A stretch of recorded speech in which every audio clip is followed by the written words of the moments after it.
വീട്ടിൽ പൊടി പ്രശ്നമാണോ? കിടക്കയും കാർപ്പറ്റും മാത്രമല്ല, ഫോണും ക്ലീൻ ചെയ്യാൻ മടിക്കേണ്ട.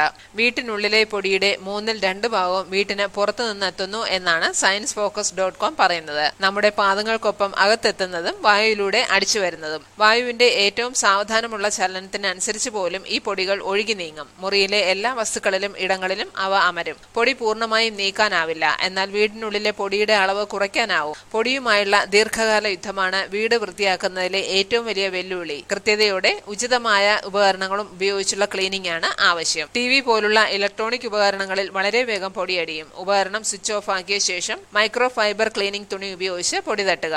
വയറുകളിലും കോഡുകളിലും പൊടി നീക്കാൻ വാക്വം ക്ലീനറുകളാണ് ഫലപ്രദം. ഇലക്ട്രോണിക് ഉപകരണങ്ങളിൽ വാക്വം ക്ലീനർ ഉപയോഗിക്കാമോ എന്ന് അവയുടെ മാർഗരേഖ വായിച്ച് മനസ്സിലാക്കാം. കുട്ടികളുടെ കളിപ്പാട്ടങ്ങൾ മുറിയുടെ ഒരു മൂലയ്ക്ക് കൂട്ടിയിട്ട് അതിൽ പൊടി അടിഞ്ഞു കിടക്കുന്നത് പൊതുക്കാഴ്ചയാണ്, പ്രത്യേകിച്ചും ടെഡി ബെയർ പോലുള്ളവ.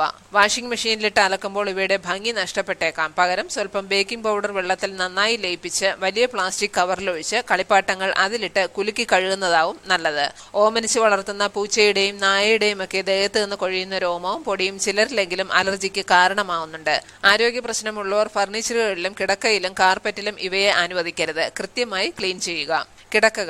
കിടക്കകളും വിരികളും പൊടിയടിയുന്ന പ്രധാന സ്ഥലങ്ങളാണ്. ശ്രദ്ധിച്ചില്ലെങ്കിൽ കിടക്കയിലെ പൊടി മാത്രം മതി ഒരാൾക്ക് ശ്വാസകോശ പ്രശ്നങ്ങൾ സൃഷ്ടിക്കാൻ. മനുഷ്യ ചർമ്മത്തിലെ മൃതകോശങ്ങൾ ആഴ്ചയിൽ 1/2 ഔൺസ് വീതം കൊഴിയുന്നുണ്ടെന്നും കിടക്കയിലാണ് ഇത് ഏറിയ പങ്കും വീഴുന്നതെന്നും UK ഹോം ഹൈജീൻ വിദഗ്ധ ഡോക്ടർ ലിസ ആക്കർലി പറയുന്നു. ഹോം ഡസ്റ്റ് മൈറ്റ്സ് എന്ന സൂക്ഷ്മജീവികൾ വീട്ടിനുള്ളിലെ പൊടി നിറഞ്ഞ വസ്തുക്കളിലും കിടക്കയിലുമാണ് പെരുകുന്നത്. ഇവ അലർജിയും ആസ്മയും ഉണ്ടാക്കുന്നു. ഡസ്റ്റ് മൈറ്റ് അലർജിയുള്ളവർ മുറികൾ സോപ്പ് ലായനി ഉപയോഗിച്ച് കഴുകി വൃത്തിയാക്കേണ്ടതുണ്ട്. എന്നും ജനാലകൾ തുറന്നിട്ട് മുറികളിൽ സൂര്യപ്രകാശം എത്തിക്കുക.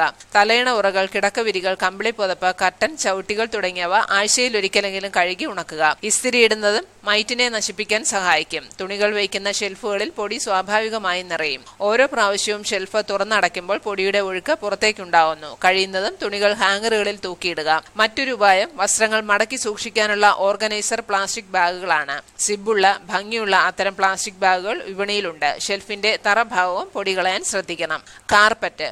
വീട്ടിനുള്ളിൽ ഏറ്റവും അധികം പൊടി അടിയുന്നത് കാർപ്പറ്റുകളിലാണ്. അവ അന്തരീക്ഷത്തിലെ പൊടിപടലങ്ങളെ സ്പോഞ്ച് പോലെ വലിച്ചെടുക്കും. ഓരോ തവണയും കാർപ്പറ്റിൽ കാൽ വയ്ക്കുമ്പോൾ പൊടി ഉയരുന്നു. അലർജിയുള്ളവർ വീട്ടിൽ കാർപ്പറ്റുകൾ ഒഴിവാക്കുക, അല്ലെങ്കിൽ ആഴ്ചയിലൊരിക്കൽ പൊടി തട്ടുക. കാർപ്പറ്റ് വീട്ടിന് പുറത്തു കൊണ്ടുപോയി പൊടി തട്ടുന്നതാണ് നല്ലത്. മരത്തിനോടോ ചുവരിനോടോ ചേർത്ത് കുടയുക. അടുക്കളയിലെ ചിമ്മിനിയിലെ റേഞ്ച് ഹുഡ് ഫിൽറ്റർ ഇടയ്ക്ക് ശുചിയാക്കുന്നത് ഫിൽറ്ററിന്റെ ശേഷി കൂട്ടും. ചിക്കനും മീനും പൊരിക്കുമ്പോൾ എണ്ണയുടെ അംശവും മറ്റും ഹുഡിൽ പറ്റിപ്പിടിക്കുന്നു. പേപ്പർ ടവലുകളാണ് ഇത് ക്ലീൻ ചെയ്യാൻ നല്ലത്.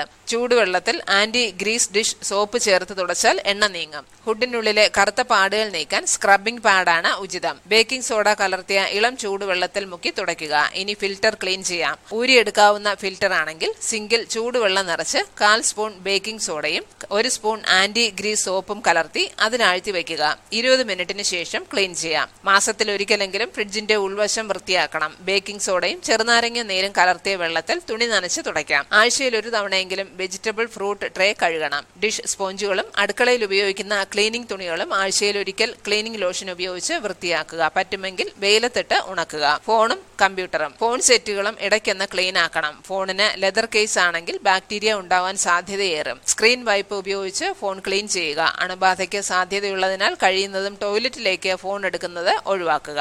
കമ്പ്യൂട്ടർ സ്ക്രീനിൽ തങ്ങുന്ന പൊടിയും അഴുക്കും കമ്പ്യൂട്ടറിന്റെ സ്വാഭാവികമായ കൂളിംഗിനെ കുറയ്ക്കുന്നു. പഴക്കമുള്ള കമ്പ്യൂട്ടർ ആണെങ്കിൽ ഉള്ളിലും പൊടിയടിയാം. ഇക്കാരണം കൊണ്ട് കമ്പ്യൂട്ടർ പെട്ടെന്ന് ചൂടാവാനും ഇടയുണ്ട്. മാസത്തിലൊരിക്കൽ ബാറ്ററി മാറ്റി ഉൾവശത്തെ ഫാനുകളിൽ പതുക്കെ എയർ ബ്ലോ ചെയ്യുക.